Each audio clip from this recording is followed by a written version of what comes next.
नमस्कार दोस्तों, आप सभी का कुछ बातें बातें में स्वागत है दोस्तों। दोस्तों, चीन में 2024 तक सभी मस्जिदों को तोड़ा जाएगा। कुरान जो है चीन अपने हिसाब से लिखवाएगा। पब्लिक प्लेस पर आप नमाज नहीं पढ़ सकते हैं।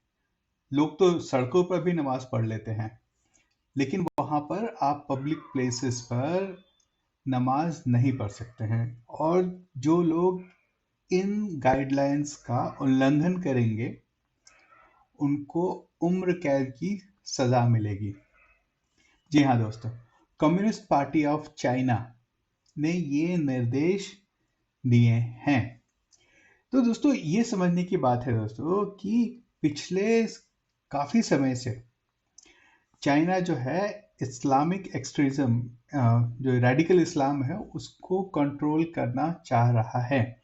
जिंगजियांग उनका एक ऐसा प्रदेश है जहां पे कि सेपरेटिज्म चल रही है और उसको वो ख़त्म करना चाहता है। और उसको लग रहा है कि ये सेपरेटिज्म को ख़त्म करने के लिए उसको इस्लाम को कंट्रोल करना पड़ेगा दोस्तों।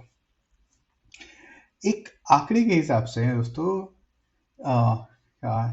निंगजिया निंगजिया प्रोविंस, जो उनका एक ऑटोनोमस रीजन है, वहाँ पर लगभग 1300 मॉस्क जो हैं, जो कि लगभग 33% मान लीजिए, अगर जितने भी आपको मॉस्क है उसके एरिया, उस ऑटोनमस रीजन में उन्हें बंद कर दिया गया है। ठीक है। उसके साथ साथ दोस्तों, ये जो नंबर आपको 1300 दिया गया है, ये 1300 जो है, ये नंबर जो है उन नंबरों से अलग है जिन्हें कि ऑलरेडी जिन मस्जिदों को तोड़ा जा चुका है या फिर उनका जो यूसेज है उसको बदल दिया गया। उनको पब्लिक लाइब्रेरी बना दिया गया है, चाहे रेस्टोरेंट बना दिया गया है, चाहे कुछ भी। उनको उनको अब वो मस्जिदें जो हैं अब मस्जिद नहीं रही हैं।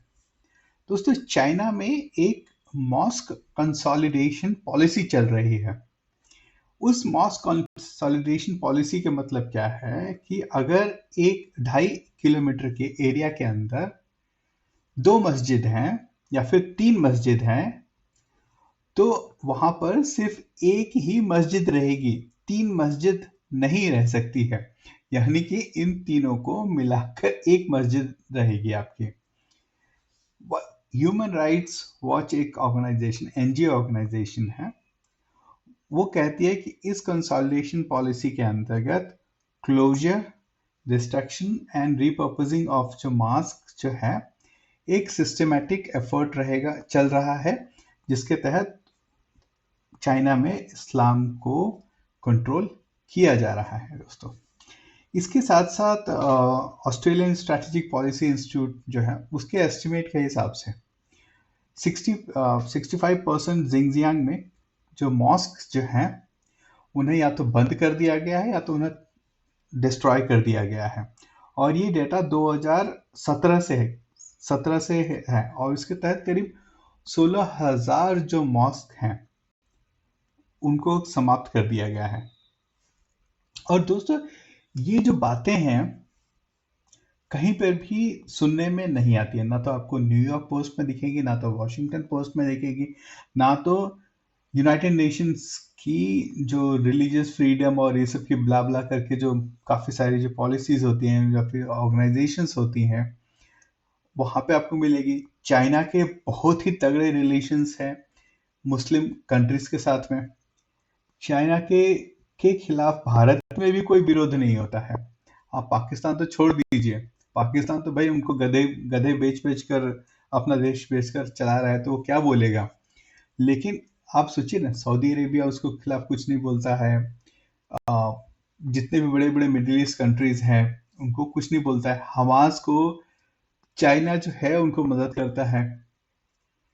तो ये जो बात जो है समझ नहीं आती है कि चाइना जो भारत में अगर एक छोटी सी मस्जिद पे कुछ 2-3 पत्थर उतर पड़ जाए, चाहे कुछ हो जाए, कुछ भी हो जाए हल्का सा, तो वो जो न्यूज़ जो है वॉशिंगटन पोस्ट में आ जाती है, फिर आपको न्यूयॉर्क पोस्ट में आ जाती है, बीबीसी उस पर पता नहीं कितने सारे प्रोग्राम्स कर देता है। ये सारी चीज़ें चलती हैं, लेकिन ये जो इतना सारा चीज़ आप सोच सकते हैं, किसी एक राज्य में वहाँ पे जितनी भी मस्जिदें हैं उसमें से 65% मस्जिदों को तोड़ दिया गया है। ऐसा ऐसा देश जहाँ पे कि मॉस्क कंसोलिडेशन पॉलिसीज चल रही हैं। भारत में तो आप 1 किलोमीटर के अंदर, 2-3 किलोमीटर के अंदर आपको 5-6 मस्जिदें मिल जाएंगी, ठीक है ना। यहाँ पे लेकिन वो तो ऐसा चीज चाहते ही नहीं है। तो ये कहीं ना कहीं दोस्तों समझ नहीं आता है ये गेम क्या है। कहीं कहीं मुझे लगता है कि भारत को बदनाम करने के लिए एक ये चला के रखा हुआ है, फिर उसको उसको भारत को प्रेशराइज करने के लिए एक चला के रखा हुआ है। या फिर एक और चीज है दोस्तों, या फिर ये एक बात समझ लेनी चाहिए कि चाइना इस पोजीशन में है कि वो रेडिकल इस्लाम को या फिर इस्लाम से प्रेरित सेपरेटिज्म को वो बर्दाश्त नहीं करेगा, और उसके लिए उसे जो करना है वो करेगा, किसी की परवाह नहीं करेगा, और कोई उसके खिलाफ बोलता भी नहीं है, क्योंकि सबको पता है कि भाई इसके खिलाफ बोल के कुछ होने वाला है नहीं। इनफैक्ट अगर कुछ ज़्यादा बोलेंगे तो जो फंडिंग मिलती है, देखिए इनडायरेक्टली काफ़ी सारी जगहों पे चाइना फंड करता है, तो वहाँ पे फंडिंग भी आना बंद हो जाएगी। तो भाई चलो हिंदुस्तान में ही अपना भोपू बजाते हैं, वहाँ पे भोपू बजाएंगे तो यूएस वाले भी फंड करेंगे, आपके वेस्टर्न कंट्रीज भी फंड करेगी, मिडिल ईस्ट वाले भी दबा के फंडिंग देंगे, चाइना वाले भी दबा के फंडिंग देंगे। तो ये जो बात है, बस जैसा भी है वैसा ही है। लेकिन चाइना को इस बात का इल्म है कि रेडिकल इस्लाम उसके देश के लिए खतरा है, वो चाहे कितना भी छोटा सा ही क्यों ना हो, उसको पता है। वो चाइना लोगों को, यूरोपियंस को आज पता चल रहा है इजराइल हमास वॉर के बाद में कि भाई रेडिकल इस्लाम उनके देश के लिए आज खतरा बन चुका है।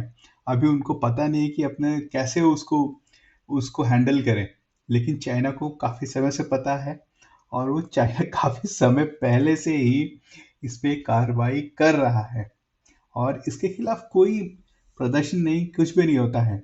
एक जो कार्टून बन जाता है उसके लिए पूरे दुनिया में कितने सारे प्रदर्शन हो जाते हैं। यहाँ पे तो कार्टून तो छोड़िए, यहाँ पे तो मस्जिदों की मस्जिदें, हजारों की संख्या में मस्जिदों को तोड़ दिया गया है, उनको लाइब्रेरी बना दिया गया है, उनको पता नहीं क्या क्या क्या से क्या बना दिया गया है। लेकिन एनीवे दोस्तों, अभी के लिए बस इतना ही।